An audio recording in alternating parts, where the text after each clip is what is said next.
CM Revanth Reddy ఛాంబర్లో రైతు commission బృందం కలిసింది. రైతు కమిషన్ ఏర్పాటు చేసినప్పటి నుంచి చేపట్టిన కార్యక్రమాలపై సీఎం రేవంత్ రెడ్డి సంతృప్తిని వ్యక్తం చేశారు. ఊహించిన దానికంటే ఎక్కువగా కమిషన్ చైర్మన్, సభ్యులు పనిచేస్తున్నారని కితాబిచ్చారు. రైతుల కోసం మరిన్ని అవగాహన కార్యక్రమాలు చేపట్టాలని కోరారు. రాష్ట్రంలో ఉద్యానవన పంటల సాగు విస్తీర్ణం పెంచేలా ప్రణాళికలు రూపొందించాలన్నారు.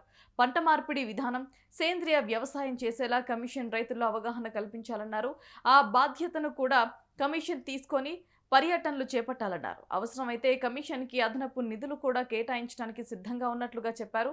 తెలంగాణలో తృణధాన్యాలు, పప్పు దినుసులు సాగు తగ్గుతుండటంతో దాన్ని కాపాడుకోవాలని తెలిపారు. అలాగే సాంప్రదాయ పంటల విషయంలో కూడా రైతులను ప్రోత్సహించాలని ప్రభుత్వం ఆ దిశగా ఆలోచన చేస్తున్నట్లు తెలిపారు. వరికి ఇస్తున్నట్లుగానే అవసరమైతే ఇతర పంటల వైపు వెళ్లే రైతులకు కూడా ప్రోత్సాహకాలు ఇవ్వడంపై కూడా ఆలోచన చేస్తామని తెలిపారు.